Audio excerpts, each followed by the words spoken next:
why stay in it? I think you don't like it's something you get into because of a call from God. I think people who don't have that call from God to get into student ministry, it's a matter of time, probably under 3 years, that anyone's going to ride that out if they don't feel like God's got them and wants them there. Because it's those little, it's so many little things that can stack up, and that's just the kid side, not counting the like the volunteer team side or parent side or everything else that comes with it. So one, calling. Two, dude, watching kids really legitimately flip their lives around on a level that you just don't see in other age groups as much. Watching like adults to really change how they think and what they do and the way they see things, that's just a far more rare thing. And so and so many of them are tracing why they are the way they are and what they do to their teenage student ministry years, and trying to like reshape that after it's been formed then is just this painful, like much longer process, which happens and is beautiful, just less frequently and mostly usually slower. And so if I could like take that, including like drawing from my own experiences and continue to like help kids see themselves when they're in some of their darkest seasons, they've got so much potential, but they also like can be the most fragile.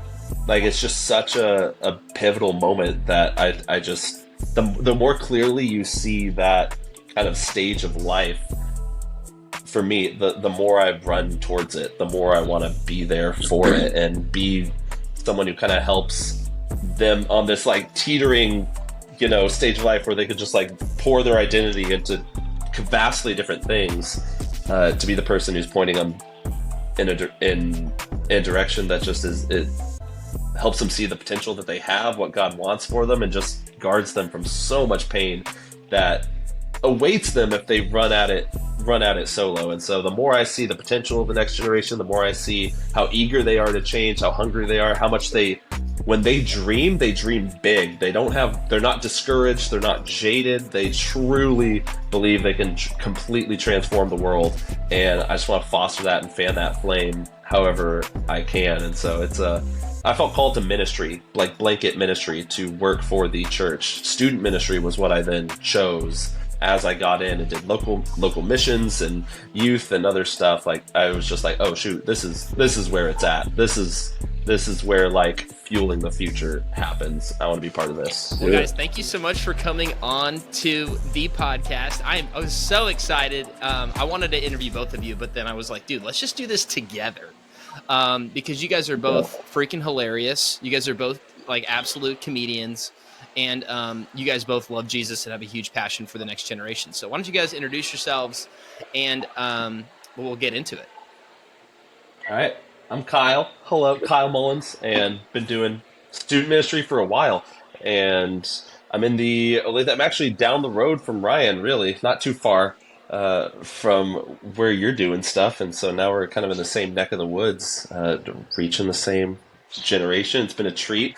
When did we cross paths? When did we start talking? Like 4 years ago, something like that? I connected you guys. You did? Yeah. When you started your internship there, is that what happened? I was just like, you should meet this guy? I was hyping you up to Ryan. I was hyping Ryan up to you, and then just like you guys connect, and it was great. Pulling the strings. Nice. Yeah, I'm Kory Mullins, and let's see. Yeah, I've bounced around to different churches, kind of like what you're saying, like either doing like, started off doing like a 6-month internship with you, and then I moved out to Phoenix and did a 1-year internship there at another church, and moved back, and I worked with various student ministries, and been working from like a parachurch to like now a church plant, and now I recently got hired as a full-time person in Chicago, and so playing out all the details with moving there and what that new demographic and context is going to look like. So that's going to be in the next like month or two. So pretty excited about that. Yes, dude. I'm excited for you. It's going to be huge. You sick? And you've done a lot of different stuff in like your short stint of a handful of years since graduating high school. Like you just dove right in. So like, and by doing that, you've just been involved with a ton of ministry stuff in like the last vastly different contexts. Yeah. Yeah. Yeah, super cool. But I want to hear a little bit about you guys growing up together. Like, talk age difference. What was it like growing up in your house? Because I just think it's super interesting. You guys are both in youth ministry. Like, what happened to you to make you both this crazy to go into the same like absolutely crazy profession of being like, not only we want to serve, but we like we're all in, serving with students. Like I would love to hear you open up the past a little bit. Dude, I honestly don't know how we, as siblings, because there's Kory and I who are both like working vocationally in student ministry, and then our sister Kayla, who's in between the two of us, who is also like a small group leader and is super passionate about students and Jesus and is pouring into them with everything she has too, is even though it's not her job. And so like how I've had multiple people try to like break down the psyche as to how this incubator of student ministry was fostered in our home, and it just wasn't. I don't. It wasn't that or what you'd expect. I don't. I don't actually know. Kory, have you thought of it? Do you have an answer for him as to what? So there's a 10-year gap between Kory and I, and then there's an 8-year gap between me and my sister, and so Kory and my sister Kayla are 2 years apart. They're a lot closer. So I had kind of like an only child experience for most of my upbringing, going on like long road trips to Mexico, sitting in the back just playing with my Wolverine action figures, and then like that, and then they came along, and I was like getting to the point where like I'm gonna go play with friends in the cul-de-sac until I get in trouble and have to come home, and so it was like later in life that we started to get closer, and so we kind of had, and then our parents had different parenting philosophies between me and them, and so it was really vastly different dynamics even of us being in the same home. Kory, if you have more, do you have an answer for this? Because I kind of don't as to how this I happened. mean, no, I don't. But like, if I were to speculate, like I know, like we grew up going to church, and so that was like the one like no matter what happens, we as a family are going to church this Sunday morning. And so I think growing up in that context, and then I mean, cop out answer, I think God just sort of blessed our family and like all of us having this love for Jesus and wanting to grow closer with him. And then, I mean, when I think about it, like, I mean, God has called Kyle and I, even though we're both in student ministry, we're both on our separate paths, and we have been on our separate journeys ever since I really graduated high school and graduated out of your student ministry. And I think that's a big part of it is like, you know, you being my youth pastor while I was in high school was definitely a factor in it. And then before I even thought about going into vocational ministry, before that was even like an option, you just developing me as a man, as a Christian, as a leader, and then having my first like youth group responsibilities, leading middle schoolers, and kind of falling in love with that and discipleship and seeing fruit come from it, and just kind of recognizing like, oh, this is a beautiful thing. And then later down the road, just through my own experience, like just feeling called into doing this like full time and pouring into the next generation. So I mean, I don't think it was anything that like happened that was different than other people as much as it was just Jesus Christ. But I'm not sure. Yeah, yeah. But when you think about like why you're in ministry, how would you answer that question?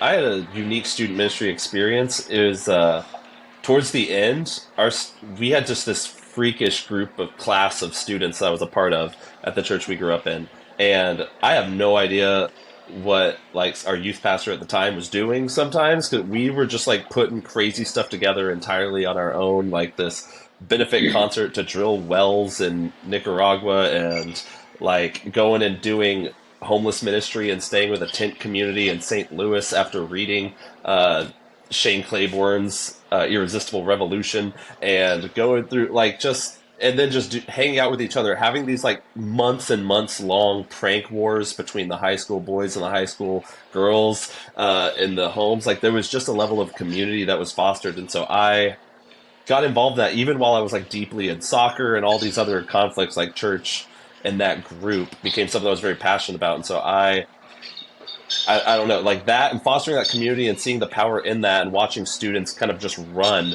and do that at an age where we kind of weren't empowered to do that anywhere else. There wasn't you couldn't just come up and dream up an idea and do it and run with it. That wasn't as prevalent of a thing. Social media, there was pre-TikTok, there was less encouragement to do that, I feel like. And so there, it started inklings of it there, and then enjoying it, leading in it as well, like Kory said, and then just having a feeling like maybe I'm supposed to, or other people telling me I should, and then feeling like a classic youth camp call to ministry while out on one summer, and just being given just a vision for my future. God just like gave me his eyes for a moment, just became abundantly clear. This is what he wanted me to give my life to. Yeah, that's awesome. I knew that this was like a way that I could contribute to the church and just pour into other people was in the next generation, and something that I thoroughly enjoyed doing. And so I remember, like, really between your church at Legacy and like Hillsong, something a little bit more hip, a little bit more like something people my age that I could like connect to. And Legacy is just a bunch of families and not a lot of people in their early 20s that I could connect with. But I knew that I loved pouring into the next generation. And so just deciding to do that, because that's what I love doing and love seeing. And I think how I can like contribute, like I said, back to the church and give back to other people and serve in that capacity. And then also, like Kyle said, like just through prayer and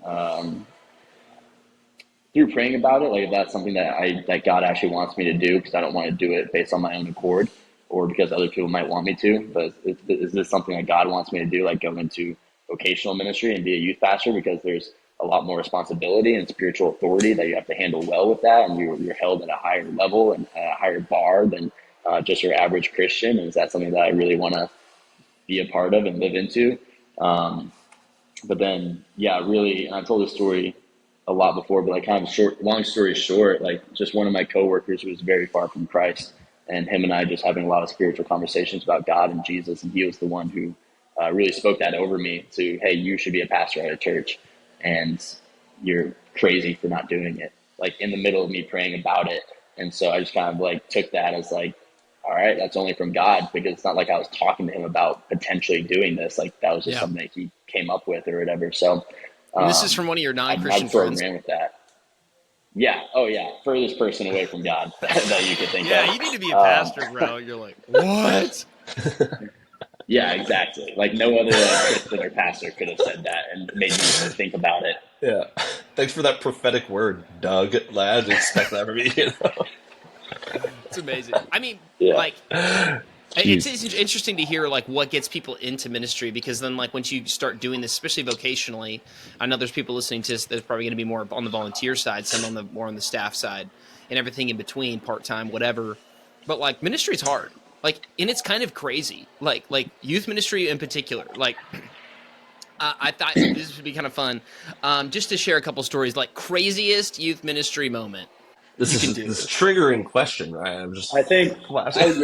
I'll go. It was the whole, because the craziest youth ministry experience I think I've ever been a part of was just a whole week of high school camp, when almost we took almost 7,000 high school students, 6,000 something high school students we rented out basically an entire college campus for our high school camp, and took all of them, and mostly like non-Christian kids whose parents just signed them up because it was really cheap and it was going to be a fun time. All going to this week-long 5-day Christian church camp. And so we had just an abundance of students doing drugs and getting sent home, or like getting cops called on them, or sneaking off campus. And yeah, just sneaking off campus and like stealing things from Walmart and having to do a whole thing. And then I had about 15 to 20 sophomore boys in my small group. And I didn't know where any of them were throughout the entire week of camp. I only saw about maybe 6 or 7 of them throughout the week. And the remainder like the remaining like 10 of them or whatever, I never saw once throughout the entirety of camp. And I saw them when we got off the bus to get to camp, and I saw them again when we had to get on the bus to leave from camp. And so I was like, I'm glad you guys are on this bus and you're safe. That's all I care about. I just had to go into full like parent mode. I was like, I'm not You mad. got the I'm not head upset. count. As long as, But yeah, as every long youth as, pastor knows you're like, I don't know what the Lord's doing in your life, but praise God, my bus roster's all checked off. exactly. As long as I have the head count, we're good. But there's just a You lot may of be things. high So on crack and have stolen 4 packs of Mountain Dew Code Red from Walmart, but praise God you're here. Which yeah, a lot of youth pastors at the end of events like joke about, be like, everyone survived, but Kory was legitimately thankful that everyone was alive. exactly. Kyle, what about you, man? I know you got you. How long have you been in youth ministry full time? Basically, Like, 10 years. yeah, well, like, oh, full time because I Or did, yeah, or yeah, like doing it. vocationally, yeah, going on 11, and Yeah. You got some stories. full time like 8. Yeah, I've got crazy stories from like not students, like student ministry, but other people that led to crazy stuff. But student ministry specific, you've actually heard this one. I was at a camp, and it was the single worst group of kids in the entire world. I was volunteering at a church in Texas, and it was the worst youth group. They were like incredibly rich. They like were really checked out, didn't care.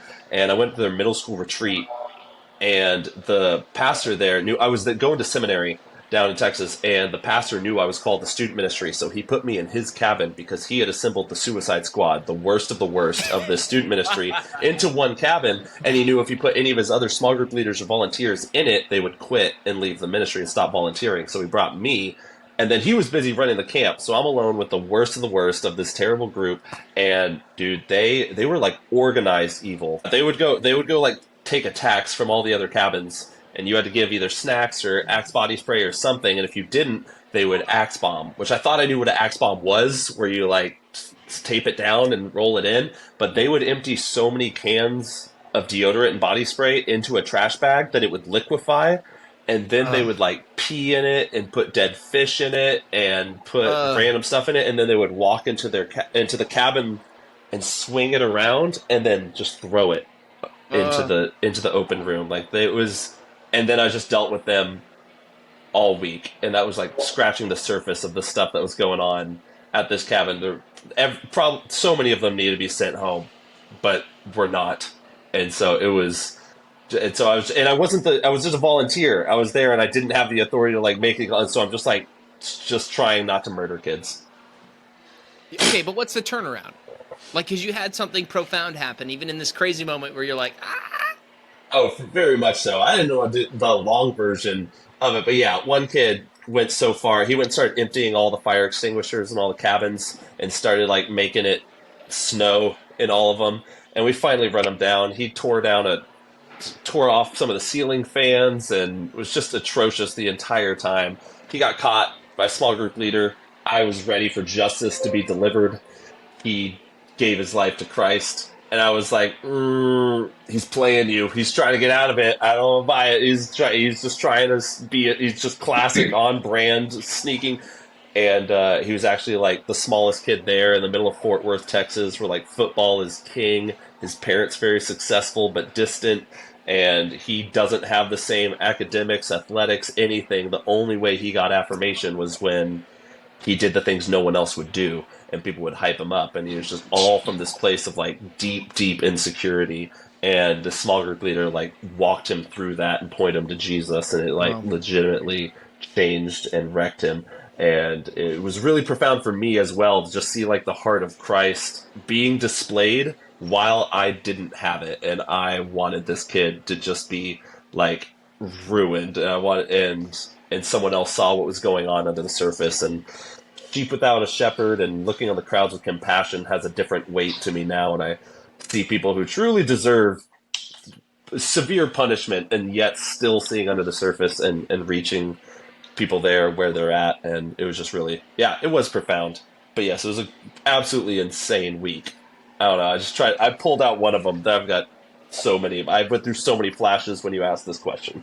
I mean, but that's what it's about, right? Like it's like that's what keeps me motivated and inspired and going is like on the days where you're like, oh my gosh, like I just don't know if I can do this anymore. Like I'm a grown man and I'm sitting here like yelling at a 12-year-old for like, just like poking his neighbor and or like you're like what is going on? Like, what are we actually doing here? It can feel so discouraging sometimes, like in youth ministry. But what have been the things and I would love to hear from both of you, like, because you're just at different tenures and places, but like that have kept you going and kept you like, this is important. Like, and it's not important. It's like one of the most important things that anyone could give their life to. Yeah, what to keep going? Why stay in it? I think you don't like it's something you get into because of a call from God. I think people who don't have that call from God to get into student ministry, it's a matter of time, probably under 3 years, that anyone's going to ride that out if they don't feel like God's got them and wants them there. Because it's so many little things that can stack up, and that's just the kid side, not counting the like the volunteer team side or parent side or everything else that comes with it. So one, calling; two, dude, watching kids really legitimately flip their lives around on a level that you just don't see in other age groups as much. Watching like adults to really change how they think and what they do and the way they see things, that's just a far more rare thing. And Mm. so and so many of them are tracing why they are the way they are and what they do to their teenage student ministry years, and trying to like reshape that after it's been formed then is just this painful, like much longer process, which happens and is beautiful, just less frequently and mostly usually slower. And so if I could like take that, including like drawing from my own experiences, and continue to like help kids see themselves when they're in some of their darkest seasons. They've got so much potential, but they also like can be the most fragile. Like it's just such a pivotal moment that I just the more clearly you see that kind of stage of life, for me, the more I run towards it, the more I want to be there for it and be someone who kind of helps them on this like teetering, stage of life where they could just like pour their identity into vastly different things, to be the person who's pointing them in a direction that just is it helps them see the potential that they have, what God wants for them, and just guards them from so much pain that awaits them if they run at it solo. And so the more I see the potential of the next generation, the more I see how eager they are to change, how hungry they are, how much when they dream big. They're not discouraged, they're not jaded. They truly believe they can completely transform the world. And I just want to foster that and fan that flame however I can. And so I felt called to ministry, like blanket ministry, to work for the church. Student ministry was what I then chose as I got in and did local missions and youth and other stuff. Like I was just like, oh shoot, this is where it's at. This is where like fueling the future happens. I want to be part of this. It's amazing. What about you, Kory? Yeah, man. When you're thinking about some things that motivate you and keep you pressing on, um, despite maybe some road bumps you've experienced, what's kept you pursuing this calling that God's got in your life to work with students in student ministry? Yeah, totally. I would say, yeah, just always being able to celebrate the wins. That's just so unique in student ministry that you get to see. And um, I always look back and think of my time a couple years ago, and I was discipling this one student, and we were like leading a Bible study, and I don't know, it was just a beautiful time, like meeting like at a coffee shop like once a week with like a group of like 3 or 4 boys, and then they all just invited their girlfriends to be a part of it, and they just were like, yeah, well, here's a cool thing by our girlfriends. I was like, yeah, for sure, go for it. And so it ended up being a group of like 7 or so like students meeting once a week for this Bible study, and then as is typical in high school students, so they all broke up with each other, but then they still like kept on deciding to like keep coming to like the Bible study. So it was like still like beautiful conversations and following Jesus, but like with tension, like with one another and stuff like that.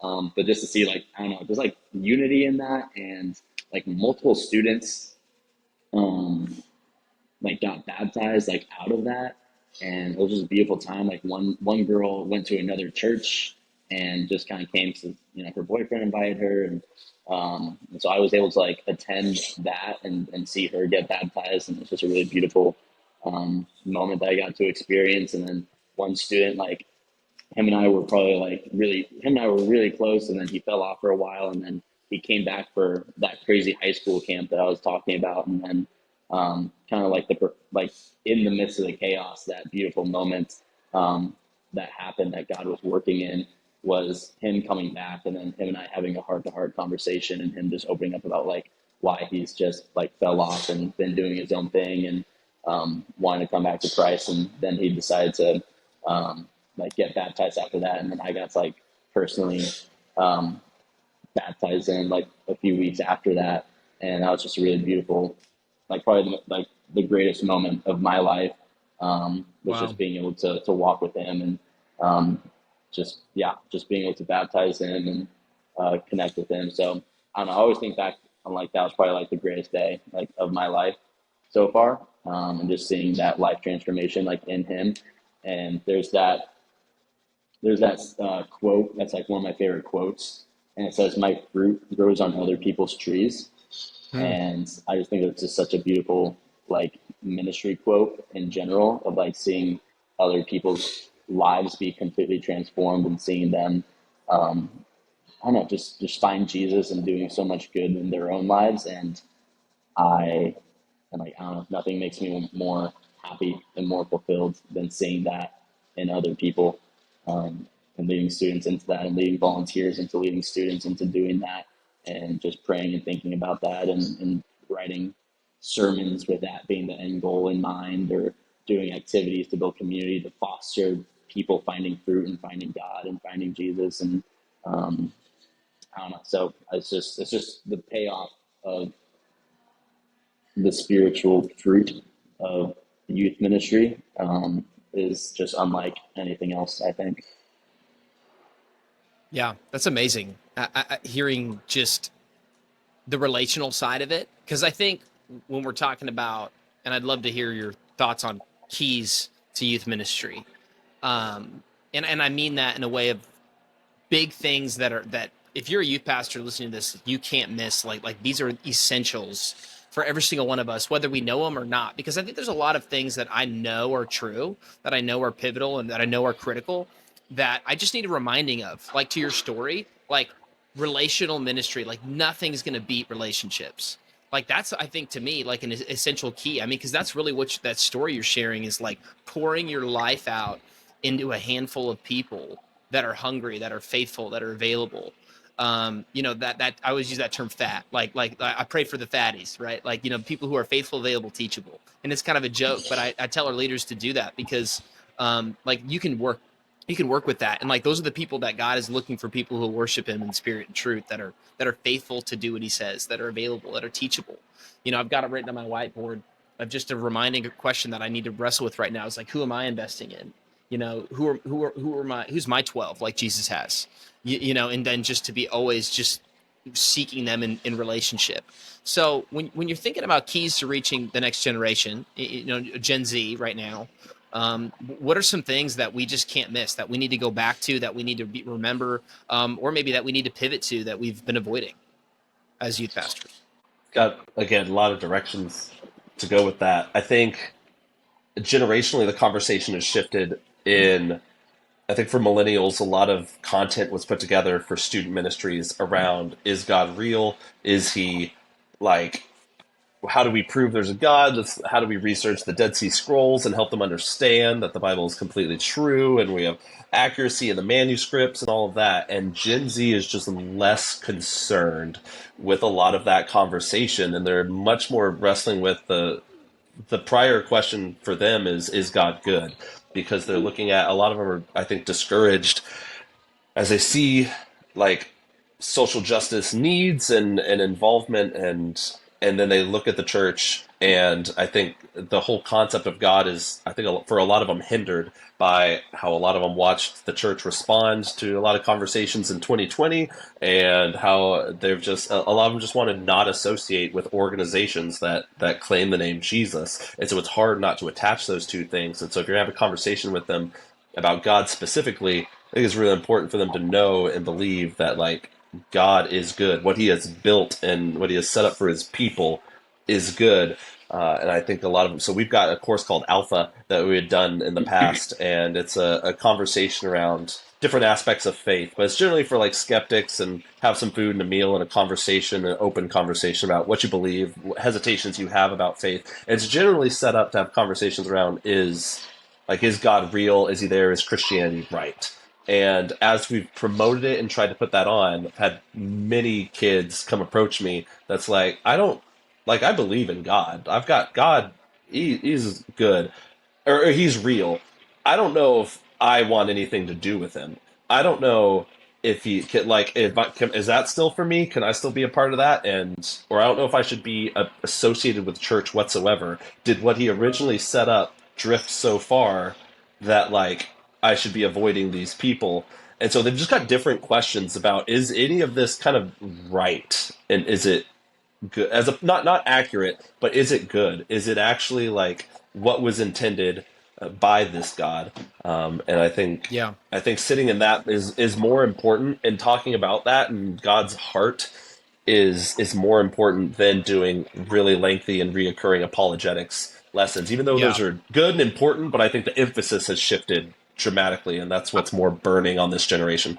And yeah, it's kind of almost like a political like government thing, like where like our generation is so anti-establishment, anti-authority, where it's almost as if like it's not like I doubt whether somebody like a presidential candidate's real. Like I know they're there. I just don't know if I can trust you.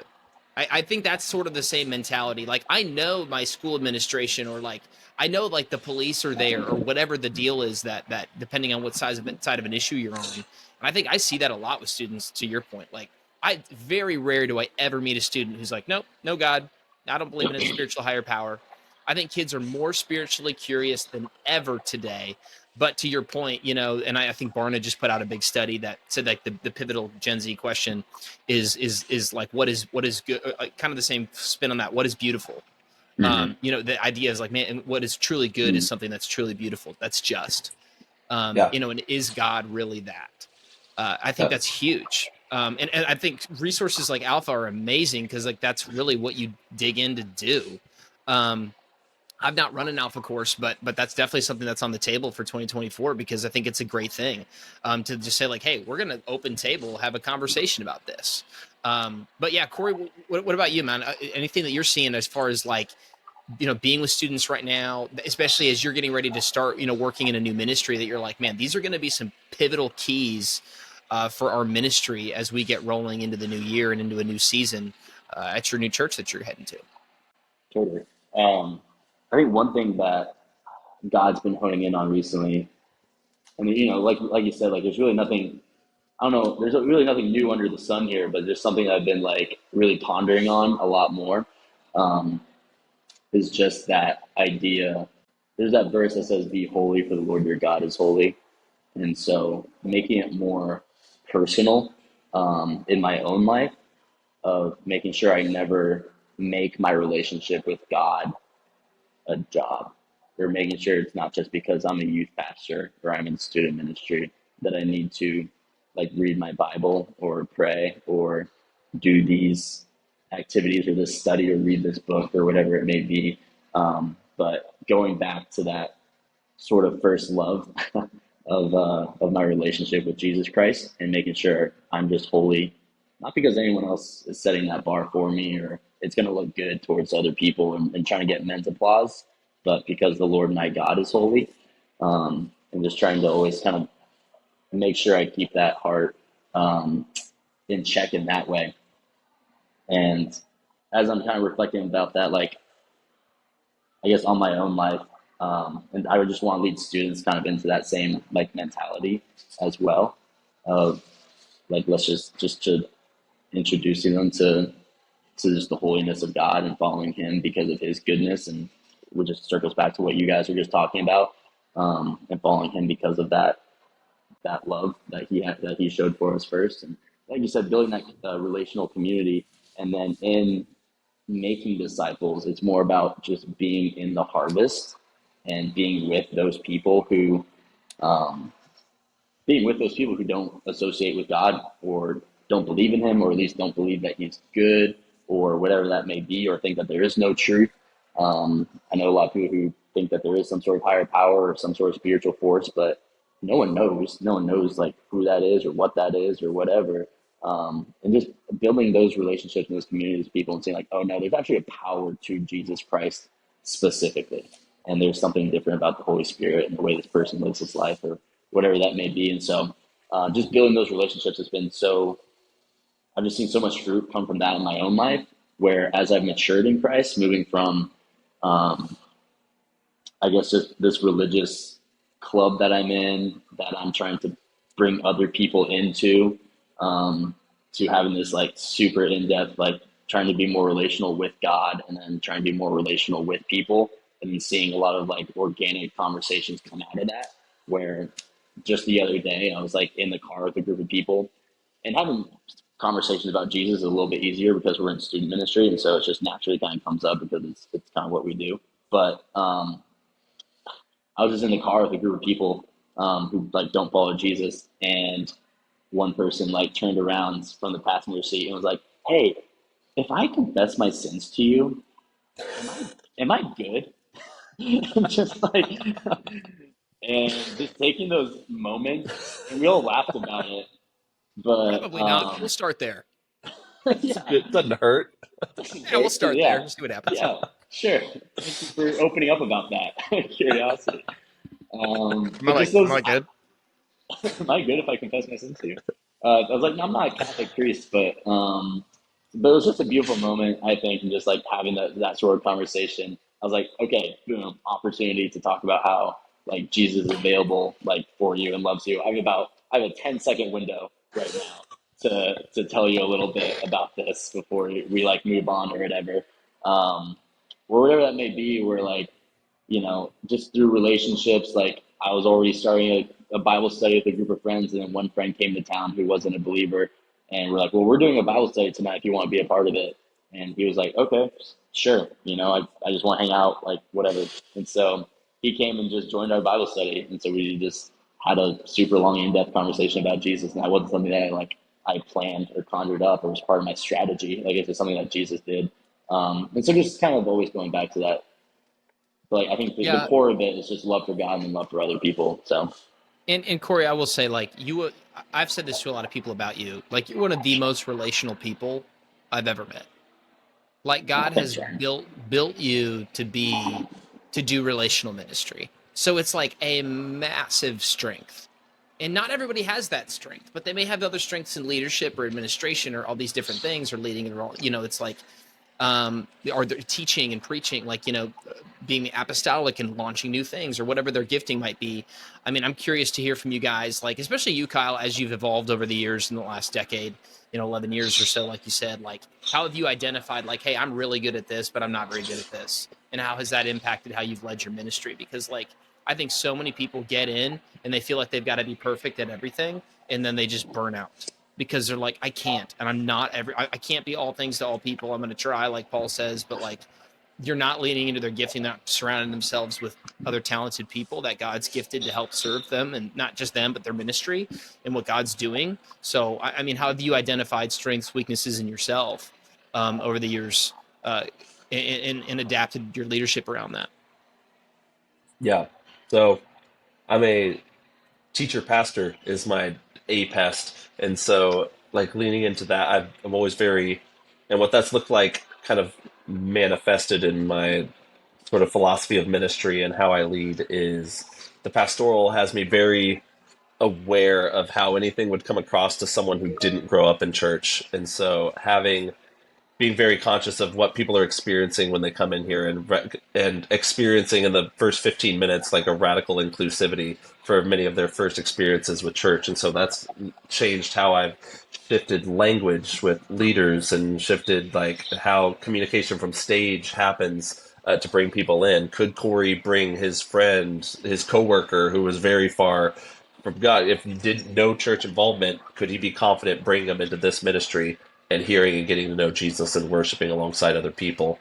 Uh, that's just very very prominent, and then also teaching the gospel and about Jesus in a way that it sometimes feels like people are just trying to give a good decent talk because a good talk is supposed to fit right here in the night, and it just destroys me. And I think it does damage to how people view it, and because like it's not important to this guy who's like studied it and read it and is preaching it. They don't seem to care that much. I'm not going to care more than them, and so it's always teaching and preaching has always been at the forefront as well. And so I've leaned into those and tried to like also encourage other leaders and help young communicators and stuff grow in that.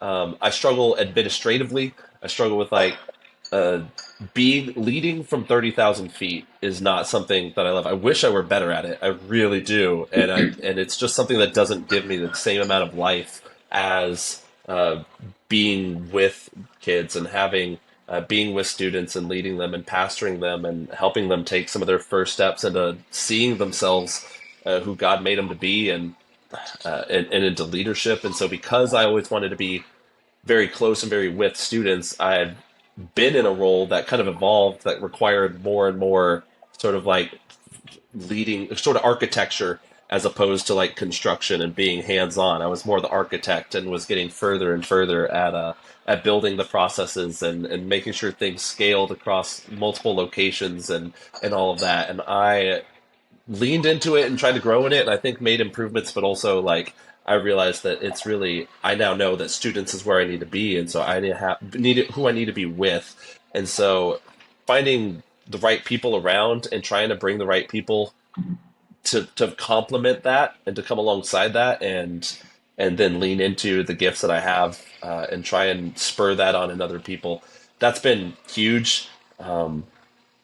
Yeah, I think I've definitely had the pressure of wanting to be good at all of it. I was always very hyper aware of my weaknesses and feeling like, wow, if I don't lock this in, this is going to be the reason that I don't steward some of these kids, some of these numbers well. If I don't like scale this to a point, and now my weaknesses are actually like heavily influencing people's eternity and their relationship with God, and it's I was just had this like fear, and I was more hyper focused on that than the strengths, and starting to realize and kind of grow. It just took time, honestly, to realize that like can't be all of that. I shouldn't try to be all of that. And honestly, the best I can do is kind of what they see and experience from me and my spirit and my posture is going to go further than just how well organized the ministry was or how good my sermons were or any of those things. Do I have a heart like Kory just talked about with such a relational ministry, and then your holiness is driven by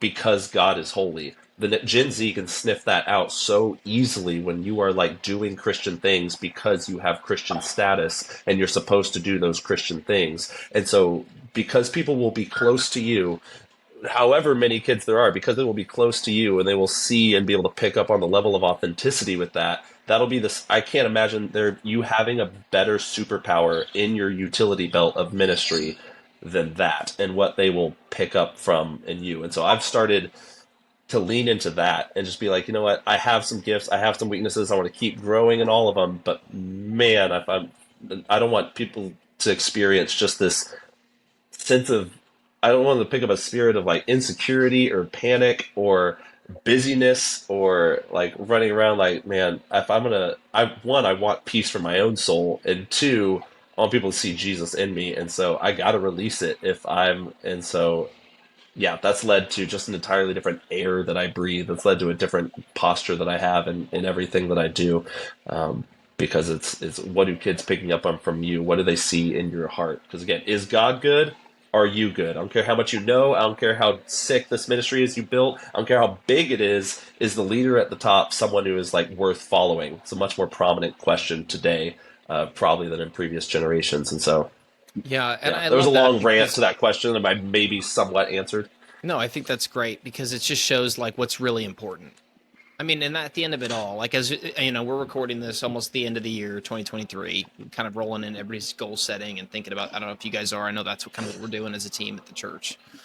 Um, like, like nothing's more important than that. Nothing's more important than your heart, than your character, than your personal holiness. I think that's that's always something that because as people draw closer and closer, they're going to see more of who you genuinely are and not just like I'm going to be my authentic me, but like, and I'm not going to work on myself, but to know like, man, like this is a big deal, but also that God works in spite of me too, like that God uses my weaknesses to display His strengths. Um, but at the same time, every day, my call is to get up as a leader and as a pastor to get up and lead better, and to lead, to be a stronger leader, and to be a better husband, and to be a better pastor, and to be a better friend, and to be a better mentor, each and every single day. I know those are the things that I'm going to be thinking about and have been reflecting on a lot, in this season, moving into the next one, is like, I just want to be the best version of myself that I possibly can.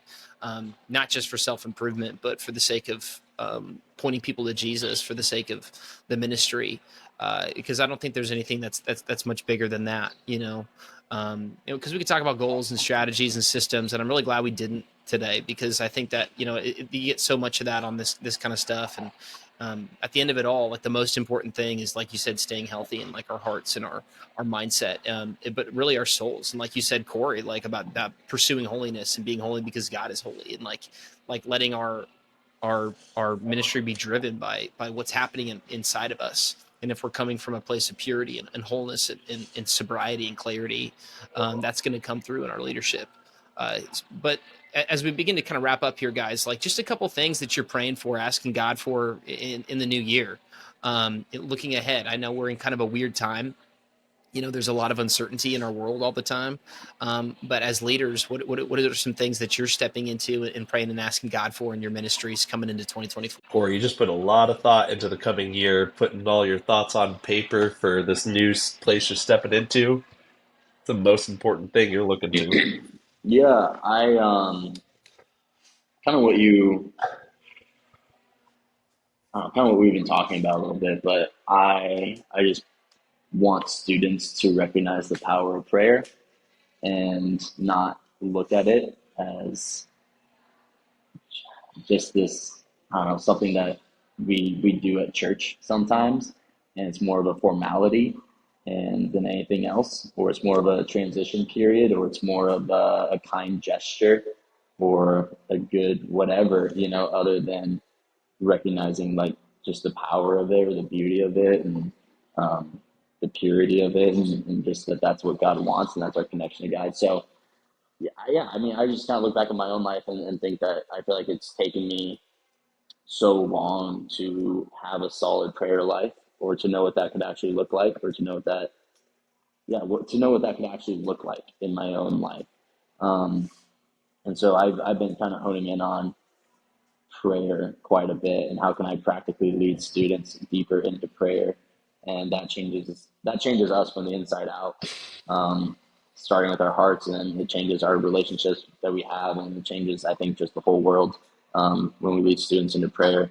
And so for them to see that and to lean into that is, I think, just the most important thing that I'm thinking about right now, and something I've just told a lot of the staff during my interview process is, they've asked me a lot, like, if a student from middle school through high school goes through your student ministry, what's like one thing that, they're not gonna miss, and they're definitely gonna like know coming out of your student ministry or whatever. And I'm gonna say they're gonna know how to pray. There's not a single shot that they're gonna be my student for 4 years and not know how to pray to God. And so I think that's just kind of what I've been thinking a lot about. And I think that's what's going to make the biggest difference is kind of stopping and realizing, like, I'm going to just sit here with and be still and know that the Lord is God.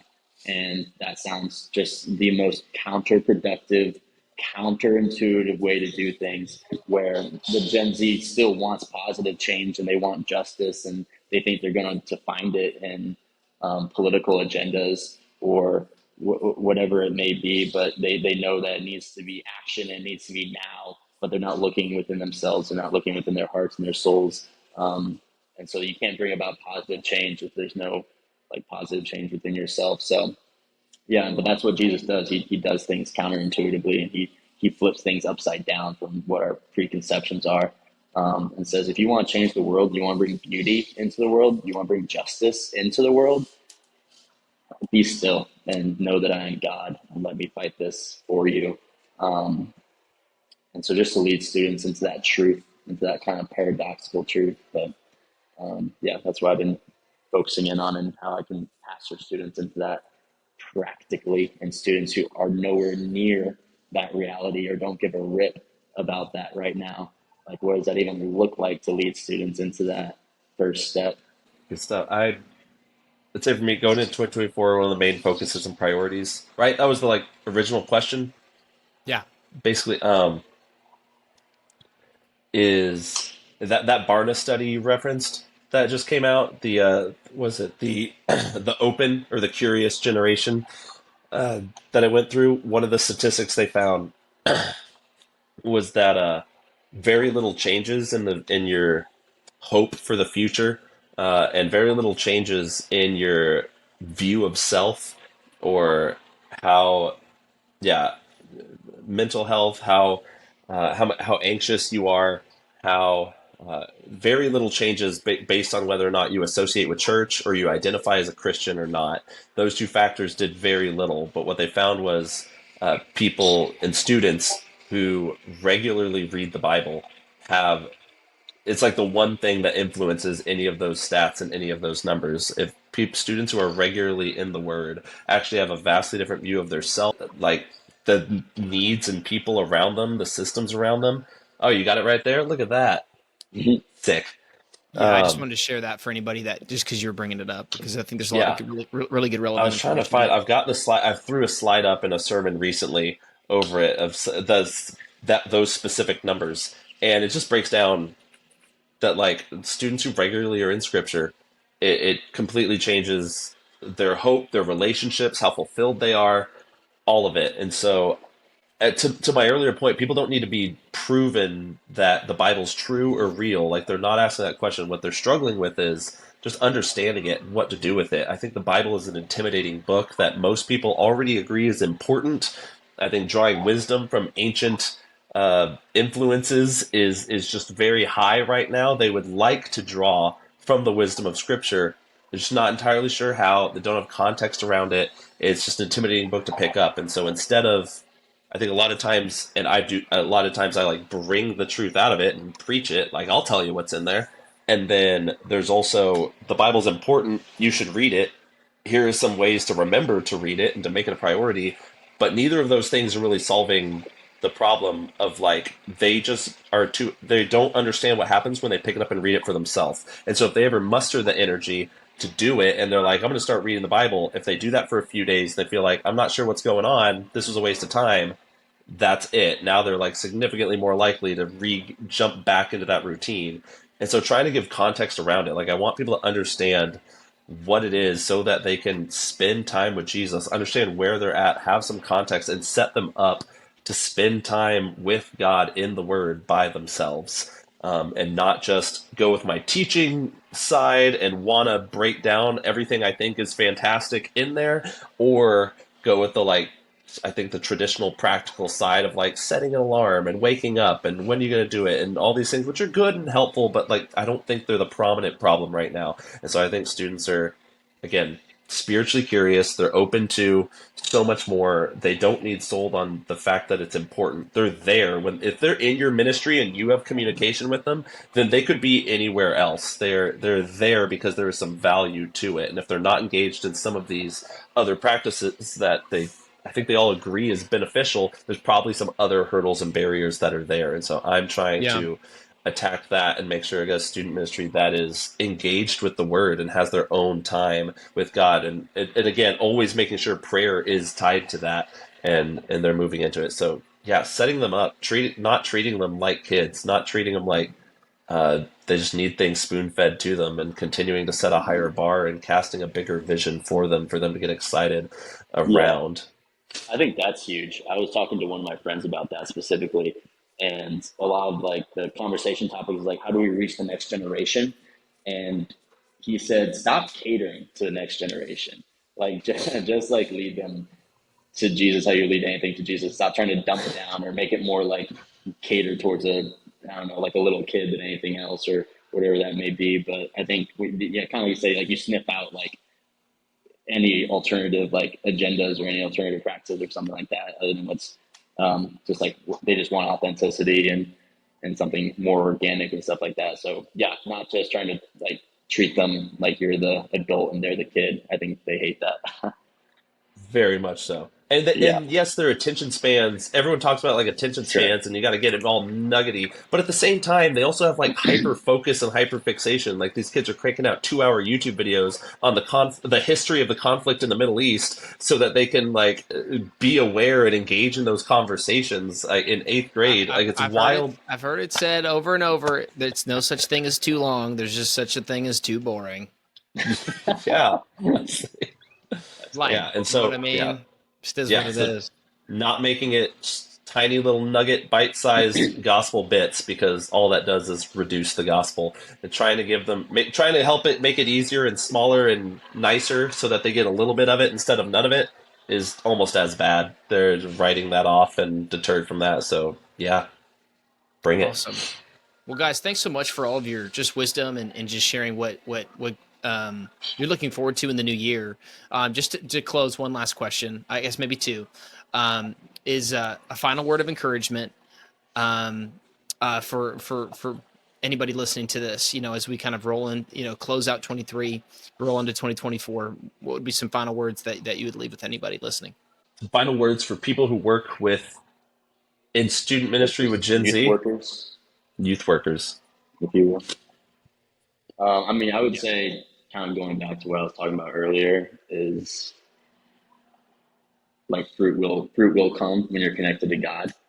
And so, just going back to that John chapter of, we are the vine here, or we are the branches, he's the vine. And so, as long as we connect with him, then ultimately we will see fruit, and that's where that stems from. Even if you can't see it practically right now, um, I yeah, I have absolutely all confidence and all faith that there's spiritual fruit to bear, even if after students graduate, or maybe you don't get to see it, but regardless, if you're faithful in that and you're connected to God while working with students, I think just there's inevitably going to be fruit coming from that. And kind of what you're saying, like we all have our weaknesses and we all have even our insecurities in being a leader, and especially leading students to Jesus or discipling students or having the spiritual authority. Like there's so much that the enemy can use against us, and using our insecurities against us and trying to get us out of it, because he knows that there's fruit in connecting with God and that it multiplies and that's stronger than evil. Um, so that's just my encouragement, I suppose, and it's my word of hope. It's just stay connected with God, and inevitably there will be fruit. Love that. Let's say don't be afraid to trust your gauge of what students need, and leaning into that, as opposed to trying to force a model that's worked somewhere else, or some picture of what successful student ministry is and should be, and try to like copy that, or try to make sure you're replicating it. Um, and more important, like if you serve Gen Z, if you're working with them on a weekly basis, you've probably got a better pulse on where they're at and what they need, and to lean into that, and to take advantage of that, and speak to that, and speak to their hearts. And again, that closeness is huge and more important than anything else. And how replicate they, again, they're just a very socially aware and emotionally intelligent generation. And so if something's, even if it's good, if it's a plug and play box, like ministry box that was purchased from another kind of organization that you're trying to put in here, like it's just felt. And so there's need a leader who's present. And if you're discouraged and you're thinking about leaving student ministry, if you will mourn the loss of your students, and you'd be stepping away from students you really want to be a part of, in a generation you really want to pour into, that's a sign that you're probably needed. Even if you've got other very valid concerns and other things, I hope you don't step away from people that are just called to pour into them and recognize how badly they need leadership. Now, if you're discouraged and you want out and everything seems better and you can't wait to not deal with students anymore, then like maybe that's the right move, and there's other people that you're burdened for. But if you're discouraged right now and you're like, I'm not seeing fruit or any of this, but man, my love for these kids is making it really hard, and they need that. Know that that is making an impact. You love Jesus, you love them. They're picking that up from you, and that has long term powerful long-term effects. Especially if you're in the earlier years, trust the what is being planted in all of that, and where it's all heading. Amazing. So, for anybody listening here, how can they follow you? Whether it's you or whether it's the church that you're at, or I know some of you. I know, like Kyle, you're always doing a lot of fun stuff, like on you got your Twitch thing, and you got all sorts of other little things, side projects. What are some things that you can, any way you would want people to follow you, share with anybody to track with you, or reach out if they got some questions.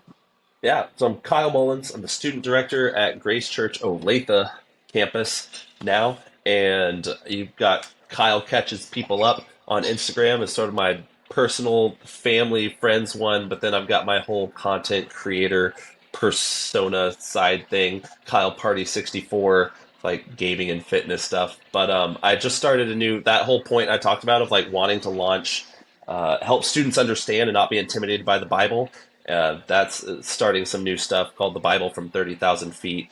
And so I'll be putting that out here soon on some of the other socials while I try to like break things down in a comedic way for a desensitized younger generation as to how they can engage with the word and be confident of what they're handling. Nice. Yeah. Awesome. Kory Mullins, student director at Moraine Valley Church in Palo Heights, Illinois. So if you're in the Chicago area, let me know. And so I'm disconnected from the internet, but our student handle is Rev MVC. So Rev is the first part of Revolution, and then MVC, the just acronym for Moraine Valley Church. And so that's our Instagram handle. And then that once I start, I'll probably be more connected to that. But yeah, that's probably the only way you can connect with me. But for now, you off the grid. Oh yeah, baby. Let's go. You didn't want to give everybody your Comcast email like a 50-year-old man? Comcast. The only reason why I read didn't connect my email was not to get roasted for my Comcast email. I couldn't hide it. I couldn't dodge it, bro. I won't tell them what your actual email is, but I will tell you it's at Comcast.net. They could have guessed that when he said I have no socials or any way you can find If me. you're trying to keep if any of you have a single mom and you're trying to keep them away from Kory, I would maybe avoid getting that email. Guys, thanks so much for coming on. This is a blast. Tons of good stuff. Encouragement for me. Encouragement for everybody else. We'll catch you guys on the next one. Thanks for coming on. Thanks, Thank man. you. Appreciate you.